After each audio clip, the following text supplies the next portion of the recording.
Yan, the Grace! So yan, kami nag-jogging. Meron na akong kasamang ka-jogging. Once a week man lang, di ba? Habang off ni Ate Grace. At ako may kasamang magja-jogging. Di ba? Every Saturday sa anak ko. Yan. Every Saturday na tayo ng bongga. Di ba? Meron akong kasama makaka-jogging. So nandito kami sa may Sir Charles Hill Garden. So paikot pa yan hanggang dun. Yan. Ang way dito, dito. Kung gusto mo, ikutin natin to. Kung gusto mo, ikutin natin yan, Ate Grace. Dito. So ayan, narito na kami sa may papuntang Monastery of the Cross. Nag-walking lang kami dito ni Ate Grace. Ate Grace! Oh, hindi to alam ni Ate Grace. So ngayon, pupuntahan na namin dito sa may Monastery of the Cross. So ayan. So hindi na namin alam kung saan din kami pararating. Basta ito ay, dito kalimitan mga nagbabike.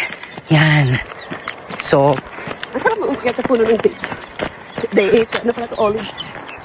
Yun pala. Ate Grace, so kumusta ang ating jogging, walking, vlogging, and everything ng bonggang-bongga? Diba? Oh. Pagod na pagod. Hindi namin kung saan kami makakarating. Basta walang no entry, kami ay go ng ni Ate Grace ng bonggang-bongga.